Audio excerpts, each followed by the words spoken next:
Today, we'll be going over David Baldacci. David Baldacci is an American author and a very prolific author, right? If you visit any of the libraries here in the United States, it's very hard to miss David Baldacci. He would have an entire shelf dedicated to him. He has written like 40 plus novels, I think. So David Baldacci was born in Richmond, Virginia, like in 1960. So Baldacci actually had a very early interest in storytelling. So he used to write a lot of stories, short stories as a child, and so it was all planning up from his childhood years. So he graduated from Virginia Commonwealth University with a Bachelor of Arts degree in Political Science, and then this was followed by a law degree from the University of Virginia. So Baldacci practiced law for about 9 years in Washington, D.C. While writing the stories during his spare time. So he pursued his passion of writing alongside a very successful legal career. And then came his novel, which was an instant hit. That was Absolute Power, and it was adapted into a movie directed and starring Clint Eastwood. And that established David Baldacci, and it kind of cemented the further success he would see with all his other novels. So with the success of Absolute Power, now Baldacci turned his full attention to produce like a steady stream of best-selling novels, and he has continued even today. He writes novels, and very prolific author, as I mentioned. So his novels have got very intricate plots and very compelling characters, and you get into the inside view. You get an inside view of the political and the legal systems with the way he covers all his narratives and stories within the novel. So he has written several popular series: the Will Robbie series, the Amos Decker series, the Hadley Pine, and the Camel Club. So each of them with their own series, like they have multiple novels within these series. Like they are all very thrilling and very complex character kind of development and presentation when he brings them into the novel. And as they progress, you get to uncover a lot of deep insights about the characters themselves.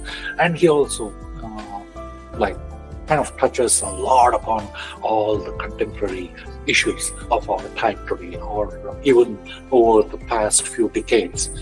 He has covered a lot of the contemporary issues. So he has also authored children books, like literature for children, and then young adult fiction. So a very versatile author. So he's also committed to philanthropy along with literacy.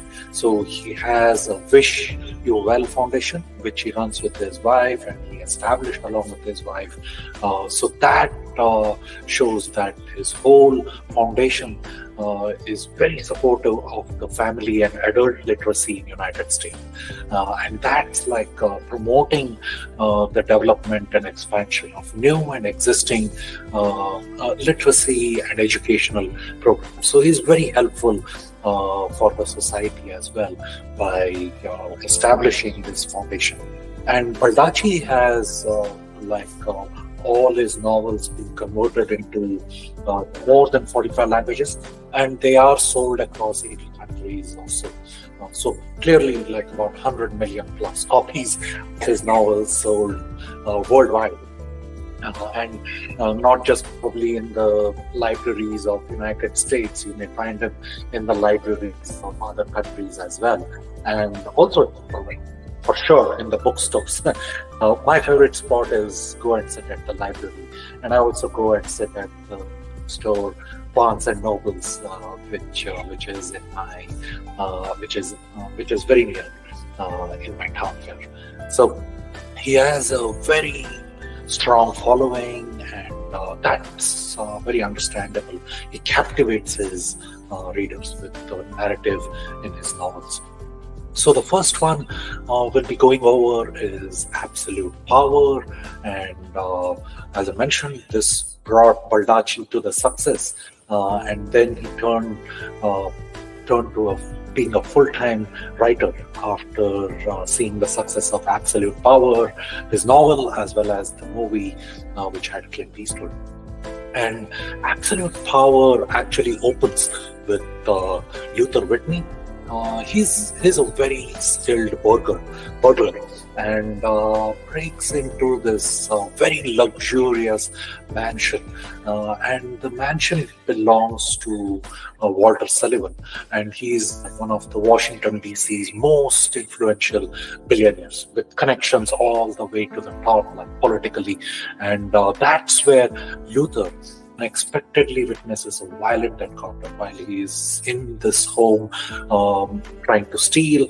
He experiences and witnesses a violent encounter through a one-way mirror, so the other side cannot see him.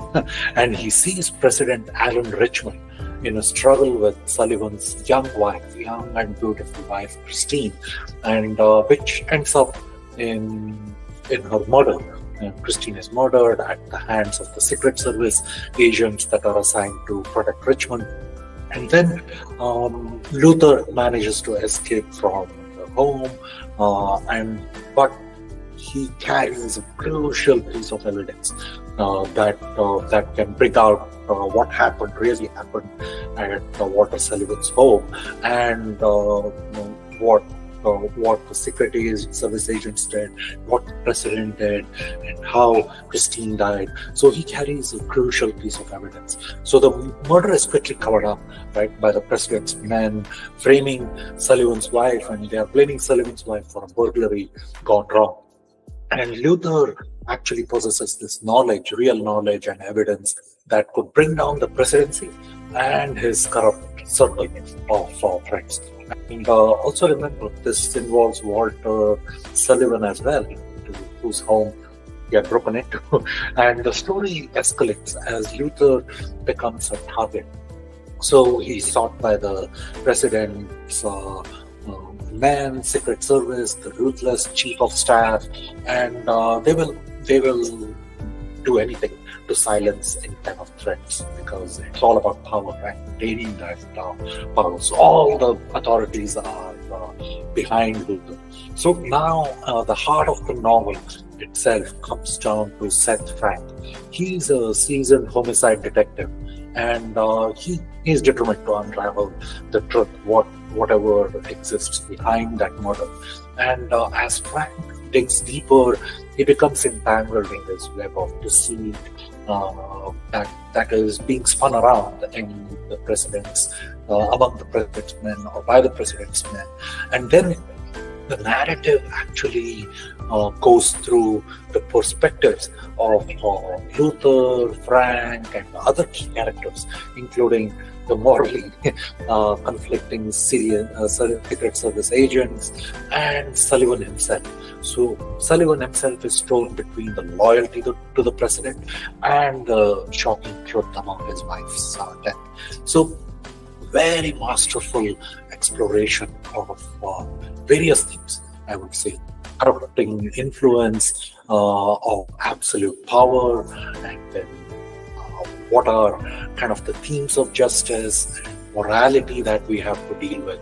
So Baldacci creates this suspenseful plot and a thriller which is very fast-paced, and it also at the same time critiques the political power's potential to corrupt and kind of spin a narrative that is totally convenient and suits the powerful that are in the game of anything, literally. So it's sort of a commentary or a critique that Baldacci offers in the novel as well. The next one is Memory Man, and Memory Man actually is another one of the series, and that features Amos Decker. So Decker is a professional football player turned detective. So Amos Decker's career ended abruptly due to a violent helmet-to-helmet collision on his first plane. And this incident has left him with a rare condition that is called as hyperthymesia, which causes him to remember every detail of every day of his life. And there is also a condition called as synesthesia, and that crosswires his senses. So two conditions, hyperthymesia and synesthesia. So the story begins with the tragedy that shatters Decker's world, right? His wife and the young daughter and brother-in-law are brutally murdered in their home. So now Decker is like experiencing a lot of grief, and he's haunted by the memory of discovering their bodies. So now his life spirals out of control, kind of leading him to lose his job and almost his will to live as well, because he lost his loved ones. And there is a murder investigation that gets stalled. So there is no progress, and then the case goes into the cold. So that leaves Decker with no closure, essentially. But then the narrative shifts, and years later, a man walks into the local police station and confesses to the murders of Decker's family. And around the same time, coincidentally, there is a horrific school shooting that occurs in Decker's hometown. And somehow, Decker, because of those two conditions, hyperthymesia and synesthesia, right? Decker notices a connection between the shooting and his family's killer. And that's what he can only experience. But now he has to bring it out to the world, right? And that's the revelation that pulls him back into the world of police work. And he becomes determined to use his remarkable memory and his capability that he has gained with deductive skills. Now he has to apply all of that. But now the mystery of his family's death and the school shooting are somehow tied. Right? And as Decker works with the local police, they uncover a complex web of conspiracy and deceit that challenges Decker's capabilities and his abilities as well. And that's a condition that allows him to spot the clues and connections for others may miss easily, right? But Decker can really go through kind of these capabilities or abilities that he has gained to relive some of the painful memories constantly, and that makes it a very wonderful read. And also Baldacci is exploring the various themes here. Sort of it's tied to redemption, and there is loss of memory and overall loss itself in a personal life.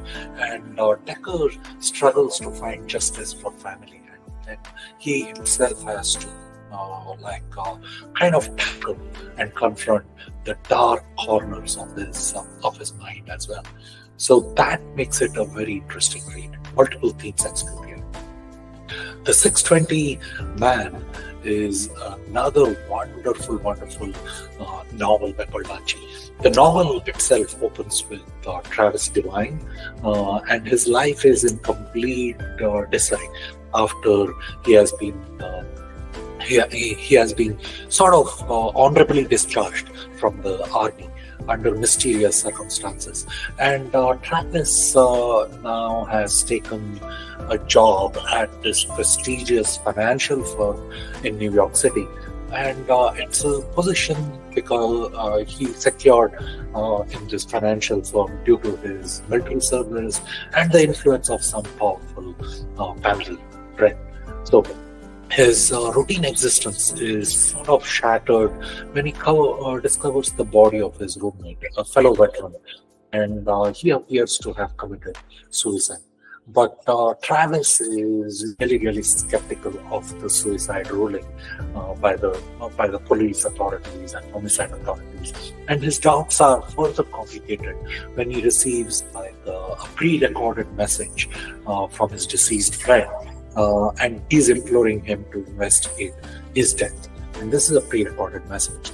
And Travis now has to dive deeper into the mystery, and himself will be caught into dangerous game now, involving the firm's top executives, shadowy figures, very powerful authorities, and he has to deal with his military past and all the federal agents who have their own agendas, essentially. And the 620 title itself is sort of a reference to Amos Decker, Travis Devine. I got confused with the other one. Travis Devine taking this early morning train, and Travis, like always, punctually takes the 6:20 train, and it's also symbolic of his entry into a world of deceit and danger when he takes this train to go out to his workplace. And the 620 man also sort of, in this investigation, leads through the dark underbelly of Wall Street and the corruption and corruptive powers in Washington, D.C. So there is a huge conspiracy that is threatening not only like Travis's life, but the very fabric of American society. So that's what it kind of goes through as the novel progresses. So there is a very tense narrative, and it is combined with elements of financial thriller and corporate espionage and personal redemption that Travis has to deal with.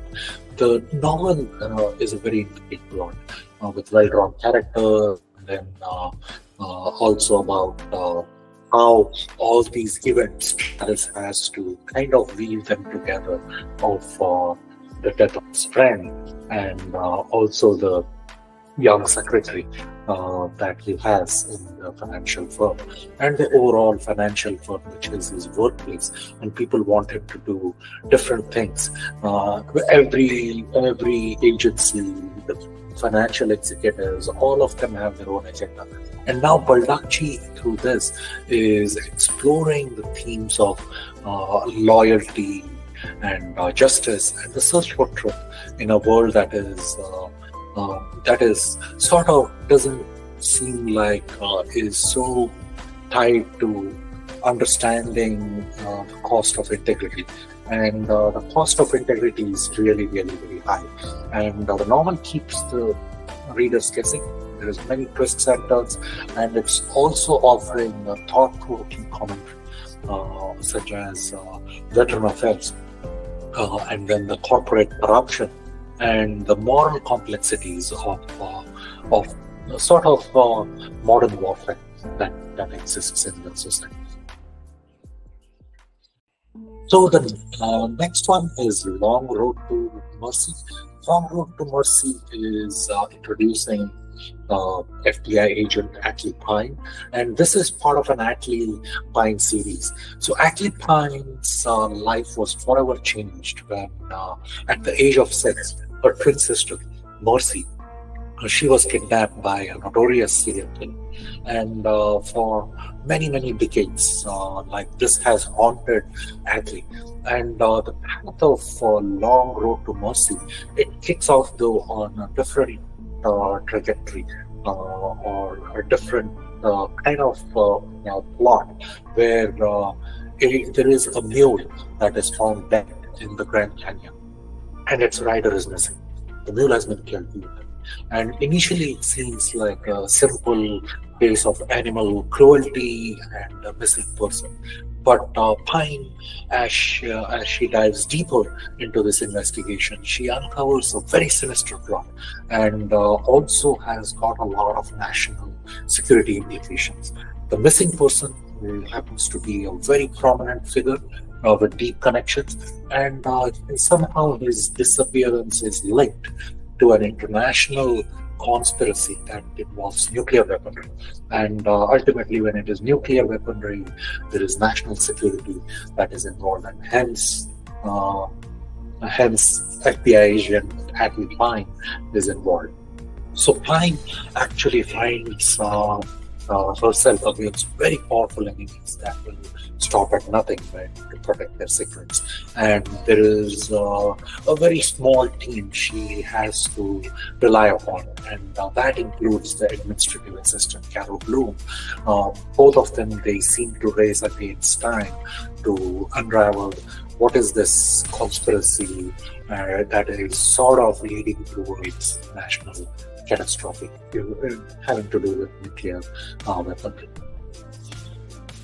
The second novel, which is the Atlee Pine series, is A Minute to Midnight. And in A Minute to Midnight, at the heart of this novel lies again Atlee Pine. She has to be dealing with the past, and this has kind of progressed and stuck with her over the course of multiple decades.